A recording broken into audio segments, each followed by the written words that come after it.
کاکە سعید جان فەرموو. السلام عليكم مامۆستا بەڕێز. عەلەیکم السەلام وڕەحمەتوڵڵا. کاک سعیدی خۆشەویست و عەزیز.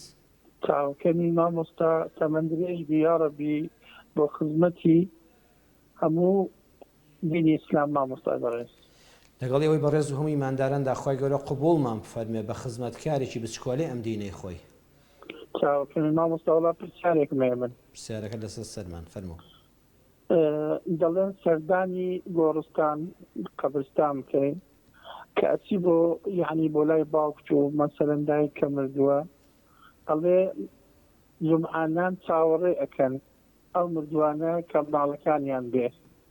بعضێ مامۆستا ئاواڵێ بعضێ مامۆستاش ئەڵێ ئەوانە مردوونە ئاگایان لێ نییە.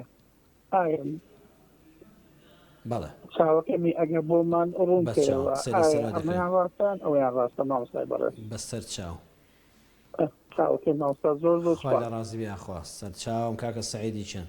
کاکە سعید دەفەرمێ سەردانی گۆڕستان بەڵێ سەردانی گۆڕستان بکە مردوەکان ئاگایان لێ، بەڵام شەرنی هەر جومعان بێت. جومعان کاتێککە هەڵدەبژێردرێ زیاتر لەبەرەوەی کە دەوام و ئەوانە نییە، بەڵام مردوەکانیش بە حاڵی زیندوەکان ئاگادارن.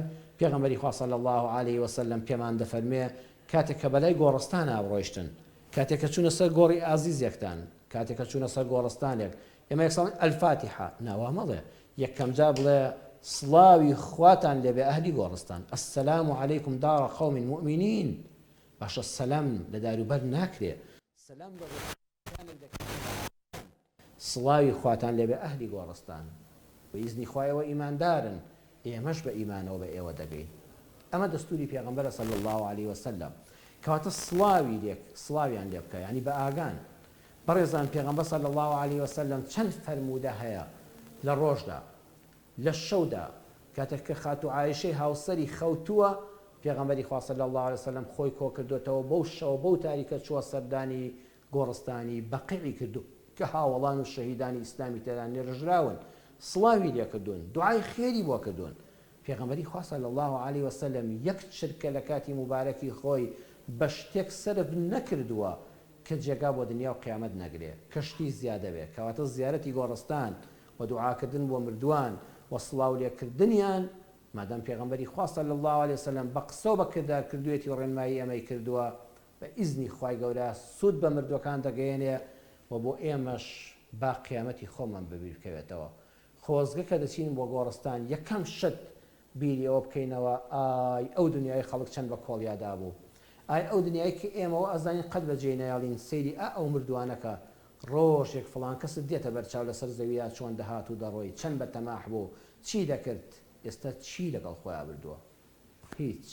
وەی یەکەم جا باکە سەردانی گۆڕستانمان کرد قیامەتی خۆمان بەبیر بێتەوە. فراوانی قیامەتێک کە نەبڕاوەیە بەڵام دنیایە کە زۆر بچووکە کە لەوە چێ لە گۆڕستانەکە نەڕۆیتە دەرەوە من و تۆش بمرین، با قیامەتمان بەبیر بێتەوە.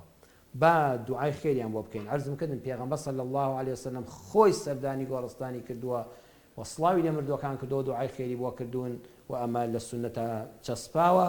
ئینشاءالله کاکە سەعید تۆش درێخی مەکە بە تایبەت لە سەردانی گۆڕی دایک و باوکت، وەڵڵا چاوەڕێتن، وەڵڵا خۆشحاڵ دەبن، بەویستی خوا ئەهلی ئیمانن، دوعا بکە تۆش بە ئیمانەوە بە ئەوان بگەی خوا ئەهلی ئیمان لە هەموو ئەهلی ئیمان لە مردووانمان خۆش بێ، ئێمەش بە ئیمانەوە بە ئەوان بگەینێ.